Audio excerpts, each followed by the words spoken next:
get started. Thank you for patiently waiting for 10 minutes. We were waiting for more people to arrive. But we're all here, so let's get started. My name's Amy Raff. I'm director of the library here, and I just wanted to welcome you all to the unofficial kickoff of the Provincetown Book Festival. It's our 6th one. We can't say 6th annual because we missed a year because we were in a pandemic, so we just say 6th. And I just want to say that, is Nan here? Oh, thank goodness she's here. I do this every year and she's not in the room, but she's in the room. Nan Sonater is director of the Provincetown Book Festival. And so let me just say that if it wasn't for Nan, we wouldn't have a book festival. She's the life force and the lifeblood behind it.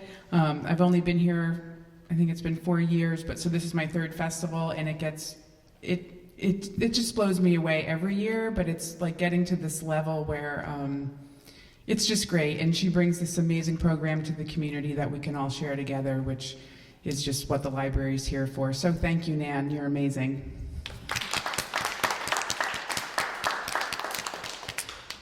Tonight we're here for the Rose Dorothea Award.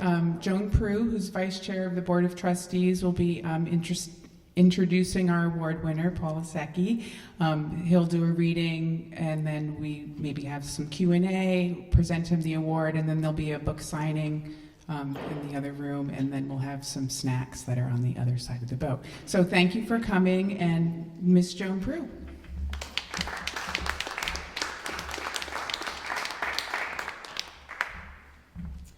Well, welcome everyone.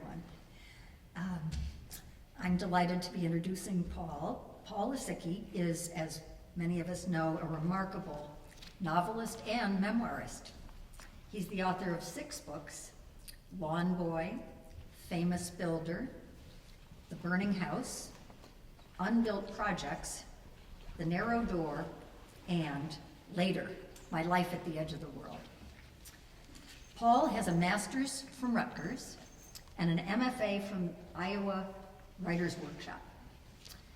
Paul has taught in the creative writing programs at Cornell, NYU, Rutgers, Sarah Lawrence, and the University of North Carolina, and elsewhere. Paul's work has appeared in The Atlantic, The New York Times, Plowshares, Tin House, and in many other magazines and anthologies. His awards include fellowships from the Guggenheim Foundation, the National Endowment for the Arts, and the Fine Arts Work Center in Provincetown, where he was twice a fellow. He's the editor of Story Quarterly, and he serves on the writing committee of the Fine Arts Work Center here in Provincetown. He's an associate professor at the MFA program at Rutgers University of Camden. Paul is truly a Provincetown person. He first visited Provincetown in 1983, and in 1991 he was awarded his first fellowship from the Fine Arts Work Center. Paul was a year-rounder here for many years, until 2007, and he continues to spend many weeks here every year. As he has said, Provincetown's inspiration is the collision of the natural world and the community that has done so much to inform his work. Well, welcome everyone, and welcome Paul. We're delighted to have you. Thank you so much, Joan. It's such a pleasure and an honor to be here. I was making a little list of in-person events I've done since the dark period of the last couple of years, and this is number 6. Everything else has been online, and I'll never take in-person events for granted. I really treasure seeing all of your faces and being in this room with you all, and I'm just happy you're here. I would like to thank Nan, and I'd like to thank Amy and Stephen and all of the good people of the Board of Library Trustees who supported my work. I'd like to thank all of my friends in town who nurtured and encouraged and loved me for so many years. I'd like to thank the previous winners of this award and the people who will win it in the future for leading the outside world to think about Provincetown as a place and as an idea, and I'm honored to stand beside them. And what else? I think that might be it. I feel like I left something out. I took extensive notes before this reading, and maybe I'll think about the fourth trope sometime during the next half hour or so. An Academy Award. You're sharing in my Academy Award. So let's see. I'm going to read from Later, which is a book. As Joan said, it's a book about coming to Provincetown in the early 1990s as a fellow at the Work Center, and which many people in this room know it was the height of the AIDS epidemic in town. So I'm going to read 4 short sections from that and the opening of a new book in progress. So I think it's about 30 to 35 minutes, and I'm not going to say anything more. Is this good on a sound level? Good. A little louder? Okay. Circus. The car climbs the hill, and at the top, wild space opens up ahead. And there it is, rising out of the water like a question, an illusion across marsh and Platinum Lake. The Pilgrim Monument, a 25-story replica of a tower in Siena. The curved coast of the harbor, shining. The spray of boxy white cottages along the beachfront. Fishing boats, sailboats, boats of all types pinned to the surface like thumbtacks. Up Route 6, I've been driving in deepest New England, charming and astringent, or through a version of my childhood woods thick with pitch pines. And from here, it's a tree-shorn city, stranger because I haven't driven toward a city in hours, not since Fall River. Who would ever tell that it's all of 3 blocks wide, 3 miles long, a long, reclining anaconda of a place. And maybe that's why every attempt to lay it out comes up short. Every representation stretches out into failure. The temptation is to paint it gold and deep green because that's what it stirs up in me: safety, connection, expression. But Provincetown is neither warm nor cold, and it's never in between. A simultaneity of masks, a place constantly shifting like the light and the dunes. What should I expect of a house, of a place? Excuse me, I screwed up my line. What should I expect of a town built on dunes?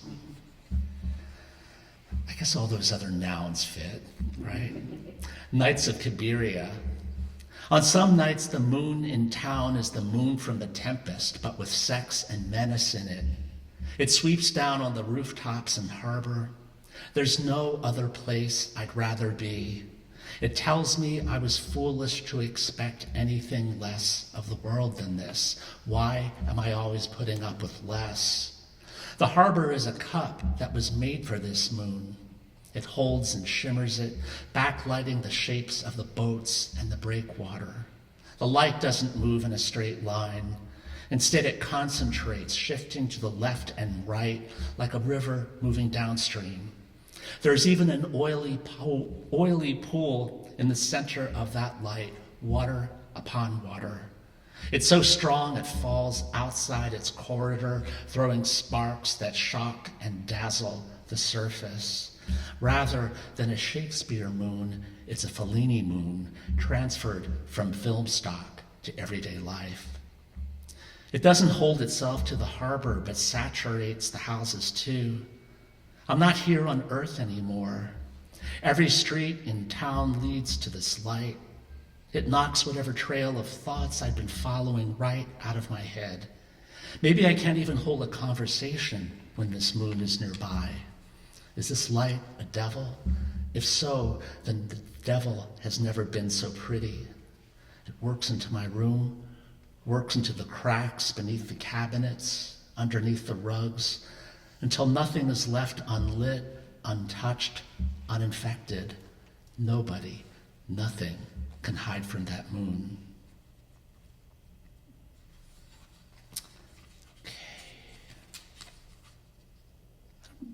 I don't know if I need to set this up. Maybe I'll just say that I stopped in once a week to visit my friend Wally in town.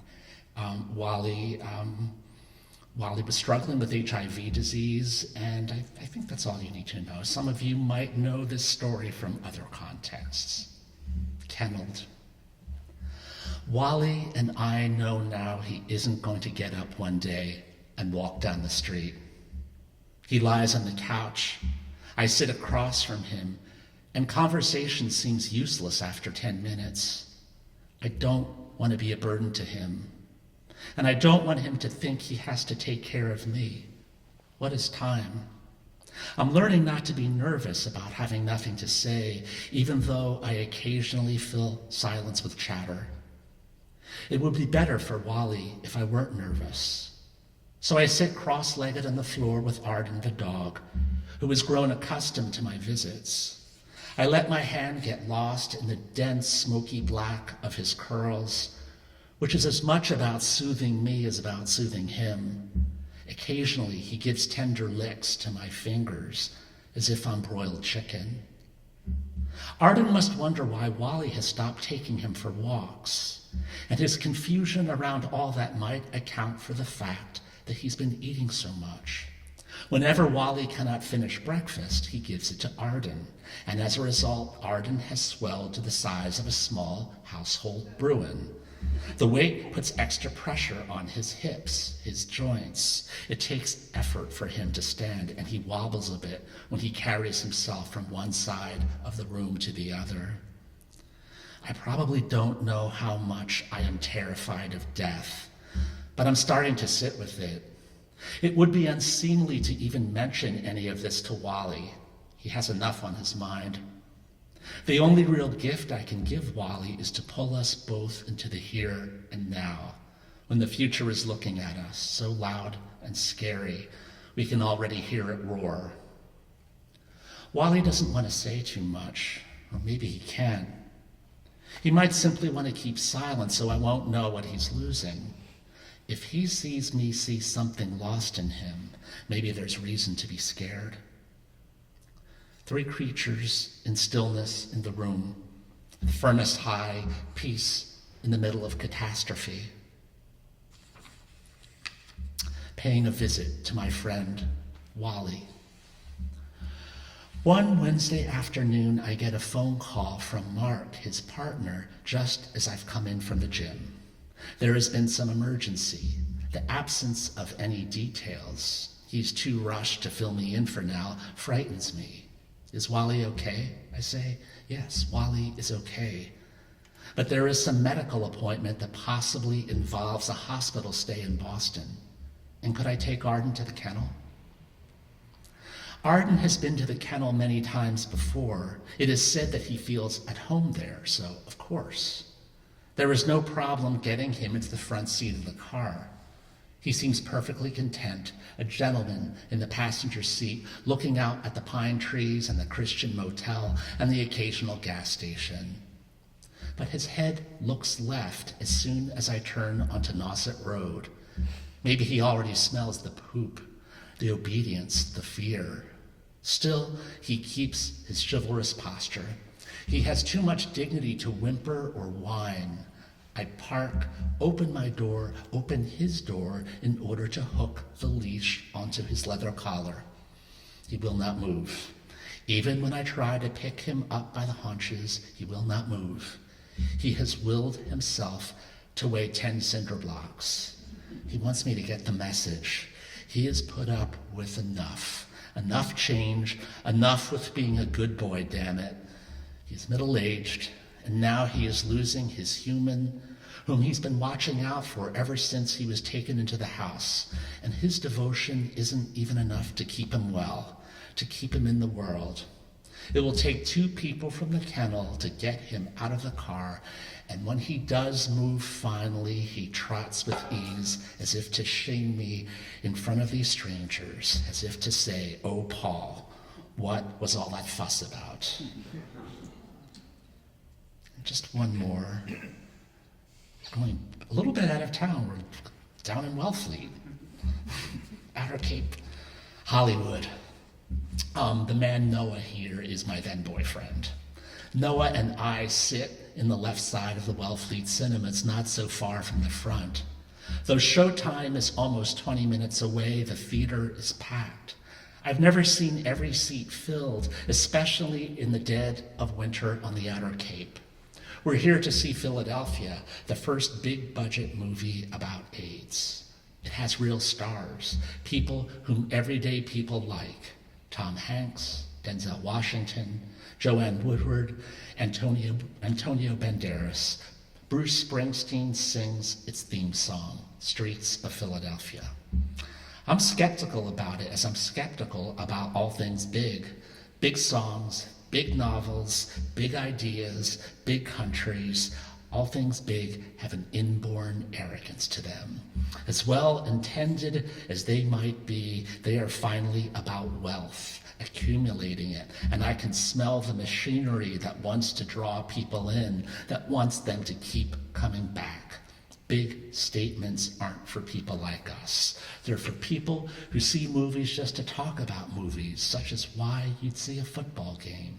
They are for people all too happy to feel pity for people over there, miles away from the epicenter, anyone not them. Big statements hold a wet fingertip out to the wind. Big statements are inflected with a certain kind of self-congratulation, moral superiority. They'll say, "We have cared for you all along," when you know the truth was always more complicated. And how could Hollywood not get it all wrong, turning the dying into saints, engraving in us the predictable cathartic responses? On the other hand, it's a relief to be seen. Queer people, people with AIDS, survivors, HIV negative people, all of us. How long have we been erased? And if we haven't been erased, we've been represented as depraved, weak. Not that some of those representations aren't hilarious. The theater goes dark. I'm watching characters move across the street, but thinking more about Noah holding my hand, rotating the knuckle of my thumb with his own. Is there anything more satisfying than having your significant other holding your hand out in public at a movie? Straight people take this for granted, but queer people, we can hardly wait for the lights to go down. And once the movie gets going, the real happiness begins. Noah's hand in mine. But the film is so determined not to offend, not to get things wrong, it's managed to situate itself in a weird in-between place. It isn't exactly bad, but I'm watching the way I would watch a documentary about dying dolphins. And I say that loving dolphins, but they're not me. Every time a potentially wrenching exchange happens on the screen, Noah squeezes my hand until it feels like the manual equivalent of Morse code. The movie isn't afraid to say, this is the one story of AIDS. And I'm annoyed that it doesn't intuit that there are countless stories that will never make it to the screen. Stories of Black, Asian, Latino people, stories of women. Hollywood has the power to sear a narrative into the collective imagination, and though I resent that power, what about all those film executives still in the closet? I sit tight and obey. I won't start muttering complaints while I'm still in the theater. And then a man stands up halfway through the film, abruptly. It is a bright scene, as the whole theater is illuminated. He's crying like a baby boy, and it wouldn't be so wrenching if he weren't such a tough-looking guy. Leather vest, Levi's, salt and pepper mutton chops. I've often seen him around town, always in his leather bomber jacket and white t-shirt, always too butch to even look in my direction. He can't stand it. Once you represent something, it's real, and up until now, AIDS has only been a horrible dream. Now he knows it's an emergency, and he stands up weeping. I want to protect him. I want him to stop breaking my heart. I want him to keep crying, as nothing on the screen feels as powerful as this, or the absolute discomfort of seeing it, listening to it. He walks out breathless. I don't know whether he's crying for someone lost or for himself or both. Maybe he's crying because he thinks he'll have none of the people once closest to him, his parents, his sisters, when he dies. And he must suffer through this well-intended movie that insists every life is of purpose, every life shaped by logic. He has never known such good fortune. And if he should get sick, his friends, while well-meaning, might turn out to be flakes when they're most needed. They have bailed on him before, and they'll bail on him again. And what should he expect when he's loved them for their spontaneity and quick passion and unreliability? Dependable people, as he knows, are boring people, and he knows what it's like to abandon others too. For a while, I don't see the man at the gym, at the A&P, or at the coffee house at the Muse. Not that I'm exactly keeping an eye out for him. That's just how it is when disappearance is as routine as breakfast. So we've been down. I'm going to go up a little bit. I'm going to read from a new book in progress. God, it was last year, last fall, I taught a class at Rutgers called The Singer-Songwriter, and it just every now and then I would post insights or narratives, things that happened in the class, and somewhere late in the semester, I got a DM on Twitter from a New York editor who said, "Paul, would you ever be interested in writing a book about Joni Mitchell?" And very coolly I said, "That's a good idea." And he wrote back and said, "Who's your agent?" And I told him, and he said, "Oh my God, I love him." And sure enough, like 2 days later, something got rolling, and my job was to write a synopsis. So I'm writing a book called The Sky in It, which is in part about Joni Mitchell, but the story that he wants me to write is Joni Mitchell in and on my life, Joni Mitchell and how she's informed how I live and think, how I write. And, it's interesting.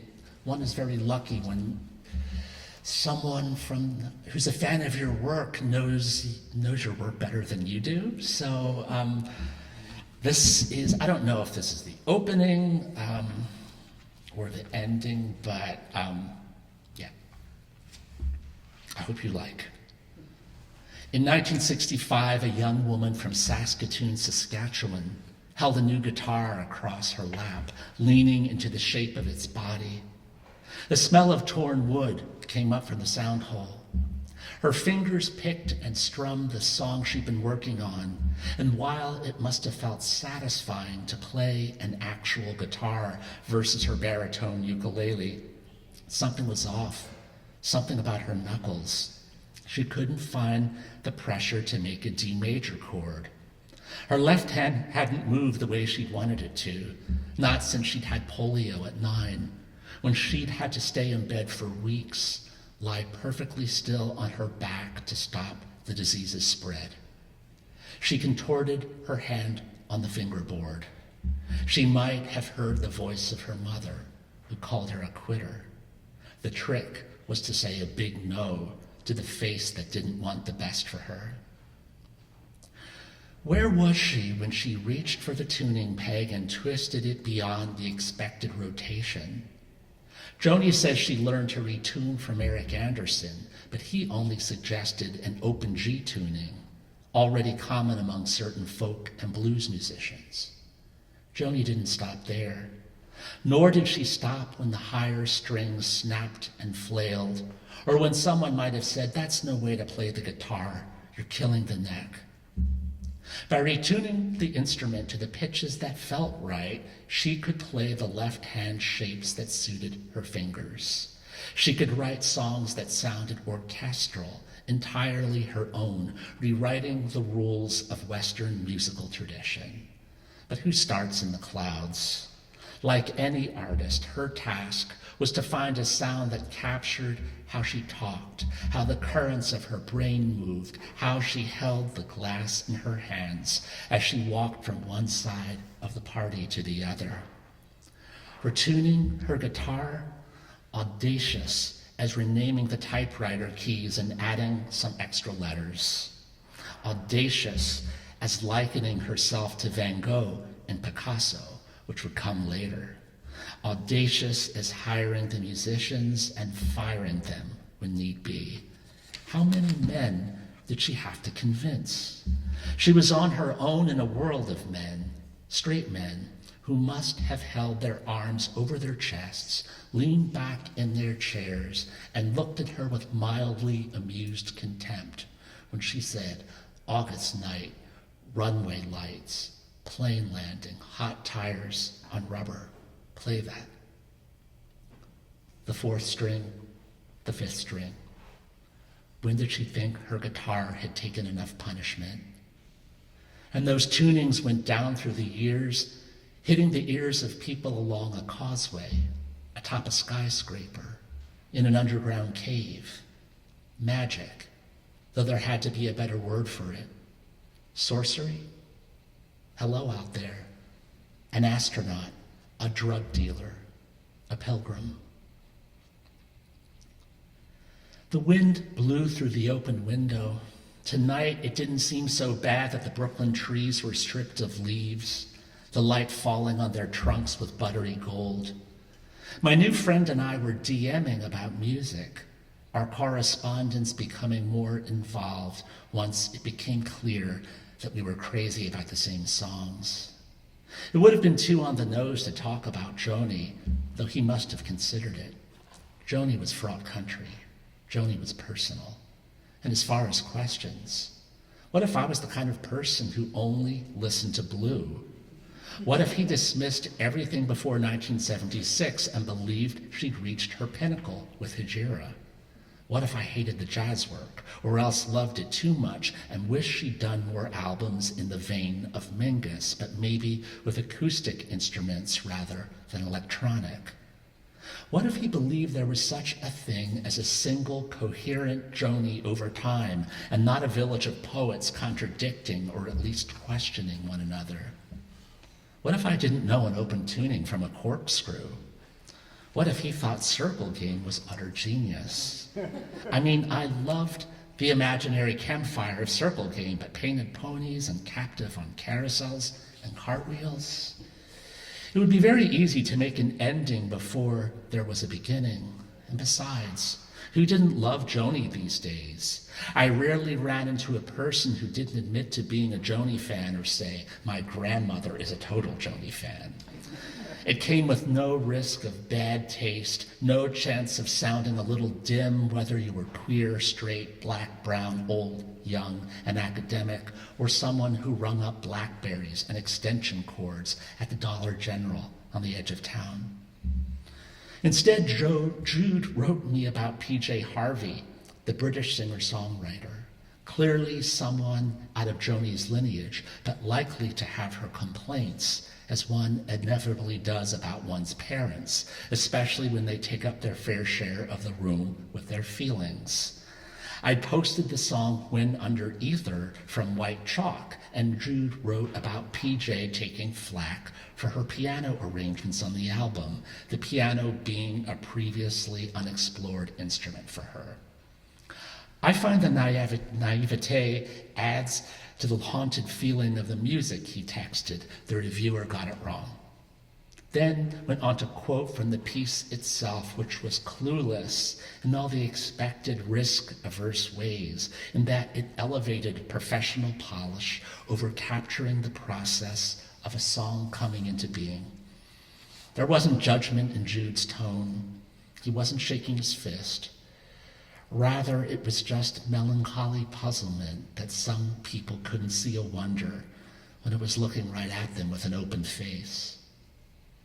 His DM was more essay than casual comment, and by essay, I mean crafted, animated. It had nouns. There was no hint of power in its tone or assessment. Instead, it said, I'm going to show you, friend of spirit, something that you don't know about music, and maybe you're going to show me what you know too. I didn't reply for days. This wasn't coolness. My heart wasn't hard. In fact, I could be annoyed by acquaintances who behaved as if locking one's gates was the inevitable consequence of being out of a long relationship. I wasn't tired, nor was I fully allergic to the cycle of hope, expectation, taming expectation, only to come down to smoke and ash. But honestly, in 11 years of single life, I taught myself in increments, without being fully conscious of it, not to direct all my energy to one person. No small thing for someone who happened to latch. I had many friends, deep friends, casual friends, friends who were more. I had a rich and various and often frenetic life. I could walk into a crowded room by myself and stand at the center, and I didn't even care if anybody came up to talk or not. But inevitably they did because it looked like I didn't need them. I built myself back up from scratch over the course of my 50s, even though others had contributed switches and lumber. I told myself I wasn't lonely and believed it, as many as 6 times a day. Why screw up such goodness? Though at the same time I was astounded that I'd ended up here. I was walking down Court Street for the 5th time that afternoon, setting myself out on another pointless errand for a yellow key cover and Miracle-Gro. It exhausted me that, aside from my teaching, so much of my waking life was dependent on my I, that I had to put such effort into parenting this I, keeping this I involved and delighted with the adult versions of Play-Doh and tangerine chalk sticks, when I might have just rather looked at the person sitting in the chair across the room and said, "You need something, babe?" When I finally wrote him a more involved note on his birthday, I said, "You're so right about that reviewer missing the point. It seems to me that singer-songwriters use amateurism or searching to their advantage." I knew I was actually talking about Joni's methodology, but wasn't ready to go there just yet. Then let out a breath, just thinking of the dulcimer songs on Blue. By that, I meant Joni was learning the dulcimer as she wrote those songs. The constraint made them great. Later, he told me he'd been biking the mountains of Northern Virginia with his brother in the hour of that DM, bike in the grass, light on his legs and on the backs of his hands. October, coming on Halloween. In the days to come, I found out he was a neurologist, musician, and writer.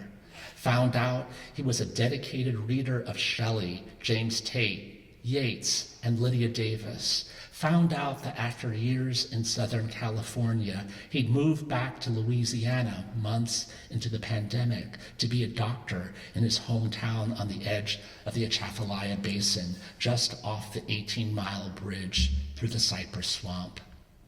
But along with the exchange of our histories, we kept coming back to Joni as our orientation point, her phrasing, her tunings, her guitar versus her piano songs. Her half-baked songs, it felt both transgressive and thrilling to talk about the half-baked songs in such a way that made our disappointment bring us into a deeper form of respect. As to our favorites, it surprised us and didn't that, with few exceptions, we shared the same list. The Wolf That Lives in Lindsay, Down to You, Let the Wind Carry Me, same situation, Jericho, Edith and the Kingpin, Rainy Night House, blue. When we talked more specifically about relationships, the long ones we've been through, he said he valued sweetness. He said he wanted to be sweet to me. At an earlier point in my life, I might have found a reason to be confused. Sweetness? What other man knew himself well enough not just to want sweetness, but to say it aloud without any shame? I looked at his FaceTime face, olive eyes, thick beard, soulful expression, which I thought of as the face of inquiry, a physical representation of one of Joni's angular chords. Did I say vascular arms? He looked like he could have come from the 16th century and stepped out of one of the portraits of El Greco, but with a face of affection, curiosity, mischief, blazing intelligence, and light. I had no inclination to be coupled again, but I wanted to get to know him, specifically him. He was very sexy to me, and that scared me.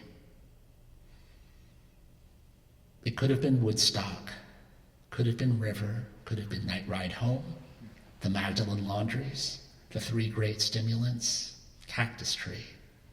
Any of the songs that are relatively straightforward, that moved like other people's songs harmonically and melodically. Instead, the first video he sent was Down to You, one of Joni's most demanding, a song she'd rarely done in concert, probably because it was too difficult to make all its independent moving parts sync up at once. He didn't perform it for me. That would come a bit later. Instead, in the span of a minute, he gave a little lecture about its architecture, which wasn't A-A-B-A like many popular songs, but A-B-A cadenza A.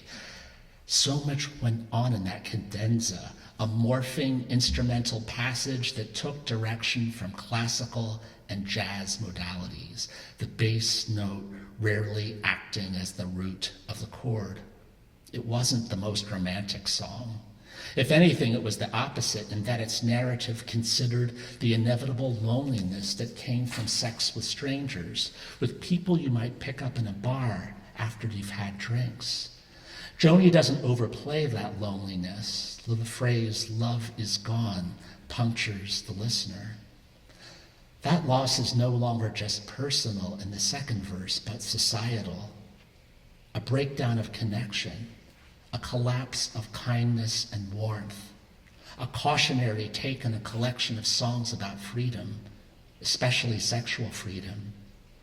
Was he tired, like me, of an ongoing pursuit that seemed significant once, a catching up after being taught by the culture that his sexuality didn't exist, his body didn't exist, and if it did, his longing was depraved, a matter to be policed? Against that, what else was there but to fuck into one's gorgeousness again and again? He knew I was a fan of songwriting, but didn't know that I was a songwriter once, that I'd published music in my late teens and early 20s, that I once wanted to write work that approached the intricacy of Joni's music. He didn't yet know that I breathed and drank that desire, that everything else was an obstacle to me. And one day I stopped. Well, if it had been one day, I'd have been kinder to myself and music. A proper morning could have occurred. I could have wrapped music inside a baby blanket, sent that basket down the river as the voice inside went silent and disappeared among the reeds. I'd come to think of my paragraphs as the sweet ghosts of my songs. I was a better writer for pulling in what I knew about phrasing, unexpected chordal leaps, shifts in meter, changes in emotional register, the silence between notes. Every writer should begin with another art form and use that as a point of comparison or departure. It was one of the few pronouncements I passed along to my writing students, and it was never a lie. But the way I talked about leaving music behind seemed easy, almost cozy, as if I'd simply knocked out a fireplace, pulled up the rotting floorboards in the kitchen, and basked in the sunlight through the windows around the table. By deciding to think of myself as a writer, I could say, here I can make something on my own and not have to deal with the complexities of others' egos, the perils that come with collaboration. But it hadn't occurred to me that giving up music was as extreme as moving to the Mojave and giving up water in order to be a better person. I missed the hammerings of my fingers, missed taking satisfaction in their strength and reach. I missed worrying about the condition of my voice, whether that granular scratch meant strep throat or whether it was just the season of oak pollen. I missed the sense of inhabiting my body that music gave me, locking myself in my butt, neck, thighs, and diaphragm in the manner of an athlete. I missed trying to impress someone by simply singing and playing for them, a practice that somehow took on a life of its own and that my ego dissolved, and we were water. Music was water. I understood it to be so and that it broke down levels. It equalized. Once anyone was inside music, there wasn't a boss of it. The listener meant as much as the players. And we weren't ourselves anymore, not quite, with our usual heaviness and dashed hopes. If anything, it made us lighter, buoyant. We floated. Why would I do such a thing to myself, my spirit? People give up children. People leave beloved places behind for their families. People step out of their lives in middle age to care for an ailing parent. People leave pleasures behind in order to become activists that help and save others. I gave up the one true thing I had that connected me to people. I'd been lonely as a child, and I brought myself closer to others through music by playing with and for them. I saved my life through music. I gave it up. Jude looked right into the camera as if he were looking into my face, even though to do so, he had to be looking fully at himself, unafraid.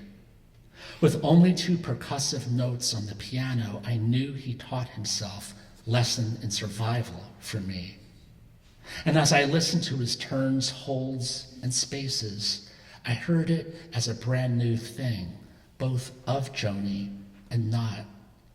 His playing wasn't so much about his ability to get it right, to win it, but to show me all the intricacies that lay inside what I thought I already knew, every detail that was too easy to miss, the song cracking open into a fresh field that wasn't simply one thing, but an oncoming action of colors, stems, petals, and leaves, both browning and coming to life at once. See that violet, that yellow? Shepherd's needle, firewheel, bog torch, button bush, chicory, cinnamon fern. Maybe I'd never really loved. And if I didn't crash into his arms like the speaker in Amelia, I felt them around me, holding me in place. It was staggering to know that about myself after all this time, which only made me want to hold him harder. And now it's just beginning. My life, that's it.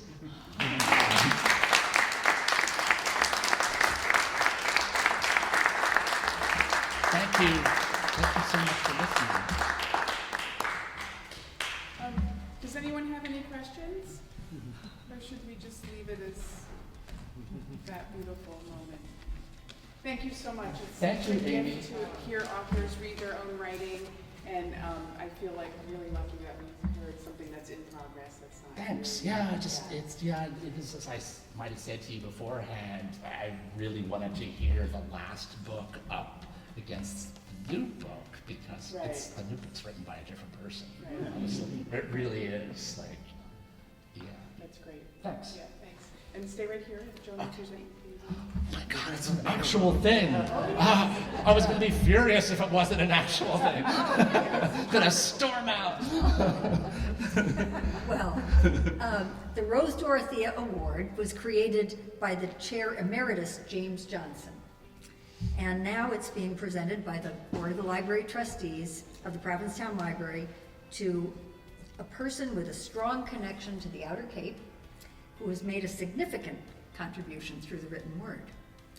This particular award was created specially for tonight for you. Oh my God. The rose is a painting Oh, of, lovely. the award is a painting of the Rose Dorothea by Adam Peck. Lovely. And on behalf of the Board of Trustees of the Provincetown Library, I'm honored to present you with this. Thank you so much.